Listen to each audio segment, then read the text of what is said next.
Hello there folks, Kirk here with Kirkgiordano Plastering. I'm going to show you folks, today is how we're going to repair this ceiling. We're in a stairwell and it took us already 3 hours to cover, bring all the scaffold in here, plank, cover 2 layers of paper, tarps and all. You have to do that, otherwise you'll be spending a lot more time to repair it. Hey Dan. What's up, buddy? What we're doing now is I'm scoring this wall because I just spoke with the homeowner and I said, well gee, the only thing we can salvage here is maybe this piece here. This one piece here, maybe a 2-foot section. My advice to him, if we're going to go through all this work and set all this up, 3 hours of just set time, let alone even start to remove this, take the whole thing down. So that's what we're going to do. And I got 3 utility knives with me. I'll show you why. Because this is stucco, it's plaster. And the first blade I'm gonna just tear up. We're gonna go through about 10 blades, utility knife blades. They're cheap.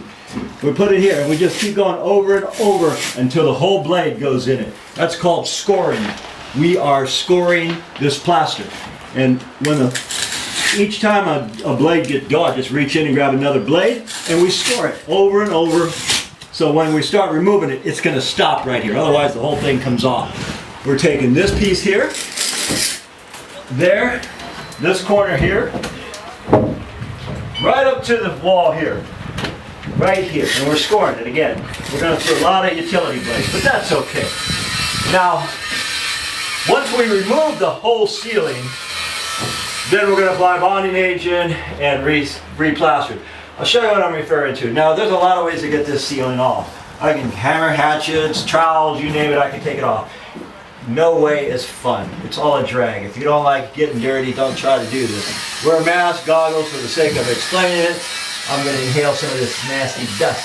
Okay, we're going to just start it just like that and drop it on the floor. Because we have a hardwood floor. If I drop it on the floor, it can dent the floor.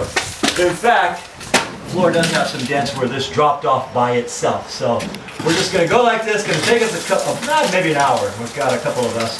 And just yank this whole thing off, put it on here, then put it in buckets. Alright. When we get to the stage where the entire plaster is off, and we're putting plaster weld up there, it's made by Larson's, I'll show you that. And our new plaster is going to mushroom through these. And even if it didn't catch all of it, the new bonding agent, plaster weld, will adhere it. So when we get to that stage, we'll show you folks. Well guys, this is some easy stuff. If all of it came off this easy, man, there'd be nothing to this. It's just coming right off. That means it's been wet for a lot of years. No wonder it fell off by itself. Usually it'll mushroom up and it's really tough to get off. This is just coming off in chunks. Throwing it right on the plank so we don't damage the floor. Okay, that took us about an hour. Nasty work. Here's a tip. See, we want these, the lath, we want these grooves. They're called keys, and we want our new work to key in back of them. That's what mushrooms underneath. Some of these that don't want to come out, just tap them. Tap them like this. They eventually come right out. This way, it gives us a good key. Now, fortunately, whoever did this, they were real craftsmen. Well, when I was working union, that's how we used to do. All our corners we put there's 3.4 laths, so they got mesh here, mesh all around the perimeter. So I was just taking my hatchet, tapping it like this, pops right out. Beautiful guys that did this work. This stuff here, this is just plaster weld. Larson's makes it. They use a lot of their weld treat for exteriors, and you use a lot of the pink stuff for the insides. Now, the idea is there's dust on these, so what this is doing is not only removing the dust, but as far as I'm concerned, it's giving it a bonding agent. We are going to bond right through these keys. However, for the sake of really bonding well, when I do something like this, it's guaranteed for life, so I want it to stick. I want it to stay on there. So we're at the stage now where, now that we've knocked it off, Jason's going to start mixing while I'm doing this. We're always multitasking. And then I'll show you how we stick these 2 coats on. Alright guys, 20-minute mud. 20-minute mud means it sets in 20 minutes. By the time I'm done with the first coat, I'll be able to put my second coat. This stuff is, I mean, you can see, you can play with this stuff. It's real sticky. Take it off the front, the bottom, anyway, very sticky mud. Very sticky mud. Okay, we just scratch it right now. That's all I'm doing, putting the first coat on. We're gonna take lunch, and as soon as we're done with lunch, let's put the second coat on. And the finish, that's adobe, beautiful finish. It's adobe texture. Real simple if you know how to use the tools well.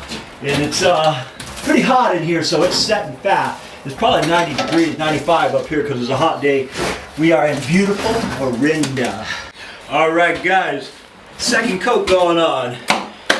This didn't take me long because it's so hot right now. Up here is like hot, 100 degrees, I'm sweating. What we're gonna do is finish this coat, then take lunch, then I'm gonna put a small coat right over it, just a real light one. Again, I'm using 20-minute mud because where I get my mud, West Side Building Materials, they don't sell 5-minute mud anymore. When I asked them, how come? I said, you're the only one that likes that stuff. When we work, we're in a hurry when we're doing this stuff. Anyhow, a couple more tips. I took the door off. That door would be in my way constantly, so a good setup, a good cover, take the door off, and my youngest son Dad said, how the heck did you already get rid of that gallon of plaster weld? A fat roller, it's like a $10 roller. It'll go through paint or anything, no time. You just dip it in once, it holds a lot. Alright, next time you see us, I'll be putting that second coat in this adobe finish. Alright guys, we are putting the second coat on. The first coat set, and again, we're 20-minute mud, so that first coat actually took about a half hour to set. Why did it take a half hour to set up this 20-minute mud? Because I sealed all the wood lap with weld creep. So we technically had about 30 minutes before it got like this hard. Now this 20-minute mud is I'll get about 10 minutes. Why only 10 minutes when it's 20-minute mud? I'll tell you why. Because this is dry as a bone, and when I put this coat on here, it's just sucking the moisture right out. As fast as I put it on, it's sucking the moisture out. This is called my brown coat. I'm only going about a 1/4 inch thick with this. And in about, I'd say 15 minutes, then I'll show you how we do an adobe texture over it. And this doesn't have to be perfect because the adobe texture is very forgiving. It's a good word, very forgiving. So even if I don't make it perfect, I can fix it with the texture. Alright guys, we're doing the texture now. This texture is adobe, which once you got your mud on the hawk, generally fellas take it off like this, but you can't do that on this.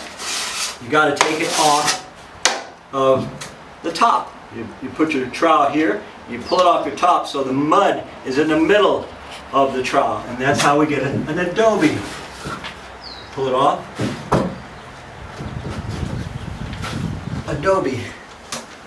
It gives a very distinctive finish as opposed to a skip trowel. Very simple to do, it just takes some practice. Looks a lot tougher than it is. It's one of the more simple finishes, adobe. Anyhow, I'm going to go ahead and finish this up, and then we're going to clean up. This fella emailed me 2 days ago. Looked at the email and said, gee, can't really see much, but he gave me some pretty accurate photographs, so I gave him a quote, and it was a wee bit more than I thought, so we adjusted price. But anyhow, you see what I'm doing? We got the nasty chore of cleaning all this mess up now. This is the easy part. I've got 5 minutes and I'm done, so I'm going to leave it at that. My name is Kirk. I am with Kirkgiordano Plastering. Thank you folks for watching. Hopefully you learned how to do a ceiling repair with an adobe finish. See you on the next one.